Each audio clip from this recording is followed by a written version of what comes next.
పాత నగకు సమానమైన బరువుకు నగలు తీసుకోండి. నయా పైసా ఇవ్వాల్సిన పనిలేదు. లలిత అడ్వాన్స్ ప్లాన్. సార్, ప్రస్తుతం ఇప్పుడు 175 స్థానాలకే గెలిపే లక్ష్యంగా వైసీపీ తీసుకున్న ఒక నిర్ణయం పట్ల ఇక్కడ చాలా ఒక విమర్శలు అయితే వస్తున్నాయి. అసంతృప్తి నాయకులు బయటికి వెళ్ళడం. సో ఇటువంటి పరిణామాలతో చూసుకున్నట్లయితే వైసీపీ పార్టీలో బీటలు వెళ్తుంది, అలాగే గందరగోళ సిచ్యువేషన్ అనేది నెలకొంది పార్టీలో అనే వార్తలు అనేవి విస్తృతంగా మరి బయటికి జరుగుతున్న పరిస్థితి. దానిపై మీకు భారతదేశంలో దట్టు రీజనల్ పార్టీస్ ఉన్నటువంటి స్టేట్స్లో at the time of elections or at the time of deciding tickets కొన్ని అంశాలు జనరల్గా జరుగుతూ ఉంటాయి. ఆశావాహులు కొంతమంది, నిరాశావాదులు కొంతమంది, టికెట్లు ఉండి పోగొట్టుకునేవాళ్ళు కొంతమంది, లేక దానికోసం తంటాలు పడేవాళ్ళు కొంతమంది, ఈ విధంగా జరుగుతూ ఉంటాయి. సో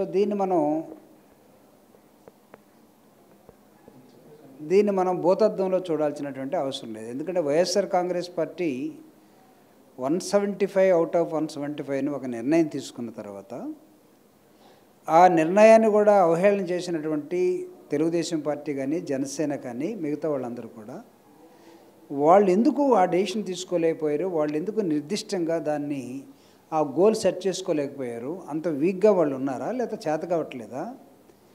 40 years ఇండస్ట్రీ అని, లేకపోతే 14 సంవత్సరాలు ముఖ్యమంత్రి అని, లేదా 15 సంవత్సరాల నుంచి నేను ఎమ్మెల్యే కావాలనుకున్న వాళ్ళందరూ కూడా మాకు 10 జాలు లేకపోతే 20 జాలు లేకపోతే కోయలిషన్లో ఉంటే సరిపోతుంది అనుకునే దానికి జగన్మోహన్ రెడ్డి గారి ఛాలెంజ్కి సిద్ధానికి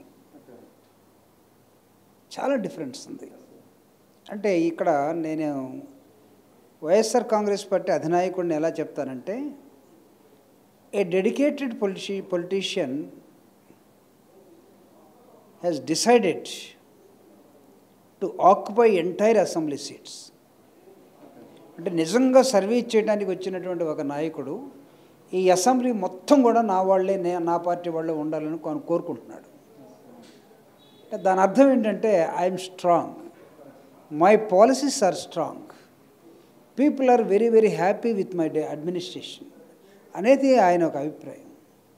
సో అసలు నువ్వు 175కి 175 సెట్ చేసుకోలేని రాజకీయ పార్టీలు దానికి 40 సంవత్సరాల చరిత్ర ఉన్నా లేకపోతే 15 సంవత్సరాల చరిత్ర ఉన్నా మీరు ఆ గోల్లోకి వెళ్ళలేకపోతున్నారే. కాబట్టి ఇట్ సీమ్స్ మీ వీక్నెస్ ఏంటో లేకపోతే మీరు ఎంత బలహీనంగా ఉన్నారో ఈ అంశంలో తేలిపోతూ ఉంది. సార్, ఇక్కడ ఒక ప్రశ్న ఉత్పన్నం అవుతుంది. ఇక్కడ చెల్లని నాణ్యం అక్కడెందుకు చెల్లుతుంది అని ఒక నాణ్యత తెలిసిన ఇది చంద్రబాబు నాయుడు కూడా అన్నారు. అంటే ఎట్లా చూడవచ్చు, ఇక్కడ చెల్లని నిజంగానే ఆ నాణ్యం అనేది అక్కడ ఏ విధంగా చెల్లుతుంది, ఇక్కడ పార్టీలు అంటే అభ్యర్థులకు మార్పిడి చేర్పులు అనేది ఏ విధంగా సరైన పద్ధతి అని అంటారు? అసలు ఏ ఎమ్మెల్యే కూడా జీవితకాలం అక్కడే ఉంటాడని ఏ పార్టీ అతనికి సీట్ ఇవ్వదు. చంద్రబాబు నాయుడు గారు ముందు ఆయన కావాలని తెలియక చెప్తున్నాడు నేనైతే అనుకోవట్లేదు, కావాలనే చెప్తున్నాడు అతను. ఆయన చంద్రగిరిలో నిలబడ్డాడు. చంద్రగిరి నుంచి అదే జిల్లాలో ఉన్న కుప్పానికి ఎందుకు వెళ్ళిపోయాడు? ఎందుకు వెళ్ళిపోయాడు అంటే దాని అర్థం ఏంటంటే చంద్రగిరి కన్నా కుప్పం తనకు బెటర్ అనుకున్నాడు. మన్మోహన్ సింగ్ ఎక్కడి నుంచి ప్రధానమంత్రి అయ్యాడు? ఇందిరాగాంధీ ఎక్కడి నుంచి గెలిచింది? సో ఆ విధంగా చూస్తే ఏ వ్యక్తి ఒకే చోటు ఉన్నవాడు వీడేదో ధీరోదత్తుడని లేకపోతే ఇతను మగాడని లేకపోతే మిగతా వాళ్ళందరూ కూడా కాదని అనుకుంటే ప్రజాస్వామ్యంలో చాలా పొరపాటు. ఏమయ్యాడు పవన్ కళ్యాణ్ 2 చోట్ల ఎందుకు నిలబడ్డాడు? అసలు ఒక చోట నిలబడాలి కదా. ఎన్టీ రామారావు గారు 2 చోట్ల ఎందుకు నిలబడ్డాడు? ఒక చోట నిలబడాలి కదా. రాజశేఖర రెడ్డి గారు 2 చోట్ల నిలబడలా. ఒక చోటైనా సరే ధైర్యం ఉండి అక్కడ ప్రజల చేత నేను అనిపించుకునే వాళ్ళు ఉంటారు.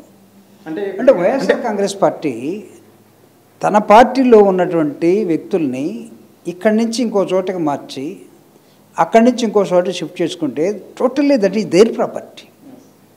Who are you to question? First of all number 1, who are you to question? నువ్వు అసలు వాళ్ళ పెరిఫెరీలోకి నువ్వు ఎందుకు వెళ్తున్నావు? నువ్వు నీ పార్టీని నువ్వు చూసుకో. ఇప్పుడు దాకా నీ పార్టీ క్యాండిడేట్లే లేరు. వచ్చినా సరే నువ్వు ఎప్పుడు మార్చలేదు ఆ క్యాండిడేట్ని. ఇక్కడి నుంచి అక్కడికి, అక్కడి నుంచి నేను చెప్పమంటావు లెక్కలు.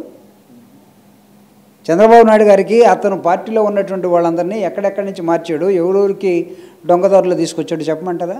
రేపు అతను లిస్టు తయారు చేయమనండి.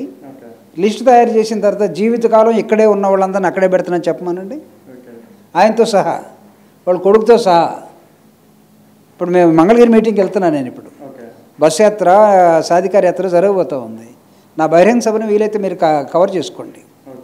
సార్ ఇక్కడ వ్యతిరేకించిన ఈ నియోజకవర్గంలో వ్యతిరేకించిన నాయకులని ఇంకో నియోజకవర్గంలో ఎందుకు ఆదరిస్తారు అనేదే ప్రతిపక్ష పార్టీలు అడుగుతున్న ప్రశ్న. అంటే ఇప్పుడు వ్యతిరేకించడం ఆదరించడం కాదండి ఇక్కడ. సో అంటే నేను ఎందుకు వ్యతిరేకించుంటారు, ఇతను కరప్టెడ్ అనో, లేకపోతే బిహేవియర్ సరిగా లేదనో, మాట్లాడే విధానం సరిగా లేదనో, ఇవే కదా కారణాలు, అంతేనా? ఒక పార్టీ ఏం కోరుకుంటుంది, నా క్యాండిడేట్ చాలా జాగ్రత్తగా ఉండి ప్రజలకు సేవ చేసి మళ్ళీ వాడు ఇక్కడే ఉండి మంచి పార్టీకి మంచి పేరు తీసుకొస్తూ వాడు ఉండాలని కోరుకుంటున్నాం. ఎక్కడో there is a small difference. అతను కొన్ని కరప్షన్ యాక్టివిటీలోకి వెళ్ళటమా, లేకపోతే ప్రజలతో సరిగా బిహేవియర్ లేకపోవడం జరిగి ఉంటాయి. సో దీన్ని కవర్ చేసుకోవటం కోసం ఆయా రాజకీయ పార్టీ ఆ నాయకుడు కొంత హోంవర్క్ చేస్తాడు. హోంవర్క్ చేసినంత మాత్రాన ఇక్కడున్నవాడు అక్కడ జల్లడు, అక్కడ ఉన్నవాడు ఇక్కడ జల్లడు, అందరూ మనుషులే కదా. మనమే కోతులను తీసుకొచ్చి పెట్టడం లేదుగా, కొండముచ్చులను తీసుకొచ్చి పెట్టడం లేదుగా, లేకపోతే ఏమన్నా జంతువులను తీసుకొచ్చి పెట్టడం లేదు కదా. సో అది మేము ఇబ్బంది పెడితే మేము ఇబ్బంది పడాలి. ఓహో మళ్ళీ ఇక్కడ ఇతని మీద ఇంత వ్యతిరేకత ఉంది, ఈ జనం అంతా కూడా మళ్ళీ అక్కడలాగానే ఆలోచిస్తున్నారంటే ఒకళ్ళు ఓడిపోతే మేము ఓడిపోతాం. అసలు మీకెందుకు ఆ బాధ అని అంటున్నాను నేను. రేపు మీరు పవన్ కళ్యాణ్ గారు ఇప్పుడు దాకా లిస్టు తయారు చేయలేక జగన్మోహన్ రెడ్డి గారు తయారు చేసుకుంటున్నట్టు లిస్టు మీద పడి ఏడుస్తున్నారే, రేపు మీరు చేసిన తర్వాత మీ కొంపలో ఎన్ని గొడవలు వస్తాయో చూడండి. తెలంగాణ ఎన్నికల ఫలితాల ఎఫెక్ట్ వల్లే ఇక ఇన్ఛార్జీల మార్పుడు చేర్పులు అనేది ఈ ప్రశ్నకి ఏ విధంగా సమాధానం చెప్తారు? అసలు ఏమనుకోవచ్చు, నిజంగానే తెలంగాణ ఎన్నికల ప్రభావం అనుకోవచ్చు అంటారు సార్? అంటే హిస్టరీ నుంచి, ఉద్యమాల నుంచి, రాజకీయాల నుంచి చాలా గుణపాఠాలు తీసుకోవాలి.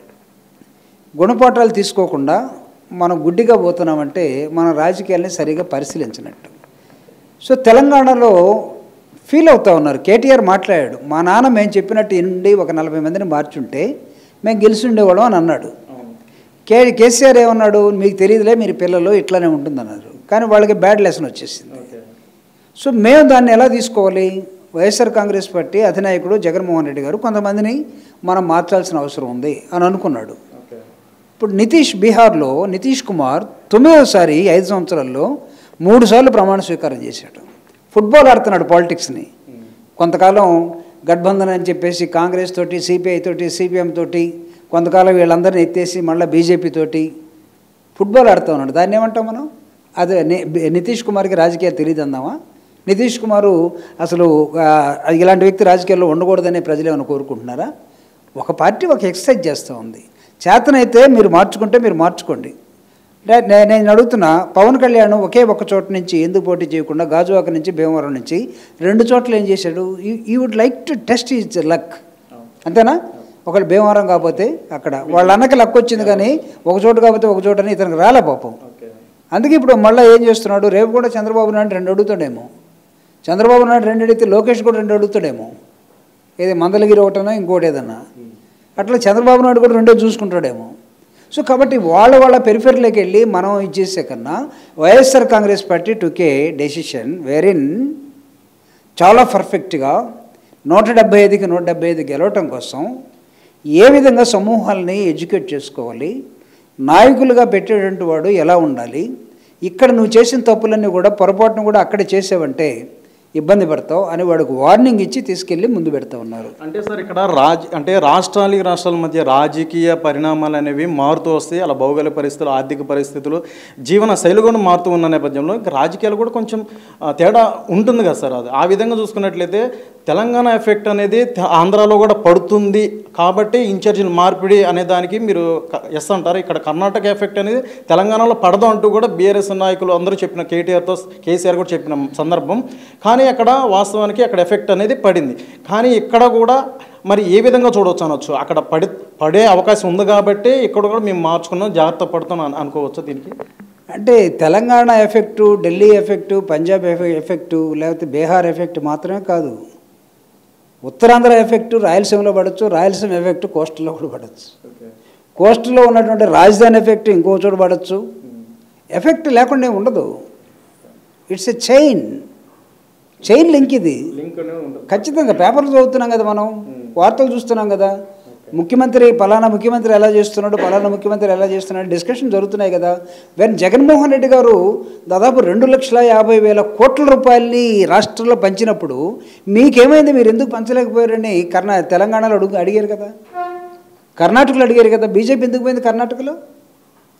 ఈరోజు పంజాబ్లో ఆమ్ ఆద్మీ పార్టీ ఉన్నటువంటి మున్సిపల్ ఎలక్షన్ జరిగితే ఆమ్ ఆద్మీ పార్టీ పోయి బీజేపీ వచ్చింది. మధ్యప్రదేశ్లో మొన్నటిదాకా ఉన్నటువంటి తెలుగుదేశం కాంగ్రెస్ పార్టీ ఈరోజు రాజస్థాన్లో ఓడిపోవడం జరిగింది. అదేవిధంగా తెలంగాణలో ఉన్నటువంటి టీఆర్ఎస్ పోయి బీజేపీకి వస్తాను కూడా బీజేపీ పోయి కాంగ్రెస్ పార్టీ రావడం జరిగింది. సో ఇన్ని అంశాలు ఉన్నప్పుడు ఖచ్చితంగా ఎఫెక్ట్ పడుతుంది. ఇప్పుడు మీరిద్దరు వచ్చారు నా దగ్గరికి, మీ స్టాండు నల్లగా ఉంది, మీ ఇద్దరు షర్ట్లు నల్లగా ఉన్నాయి, ప్యాంటు మాత్రం వేరుగా ఉంది అంటే నీ నల్ల చొక్క ఎఫెక్టు ఆయన మీద పడిందని అనుకోవాలా? ఏమో నీ నల్ల చొక్క బాగుంది కాబట్టి నేను కూడా నల్ల చొక్క వేసుకొని వచ్చుంటాడు. కాబట్టి ఖచ్చితంగా ఎఫెక్ట్ అనేది ఇట్స్ ఏ కంటిన్యూస్ ప్రాసెస్ ఎక్కడున్నా.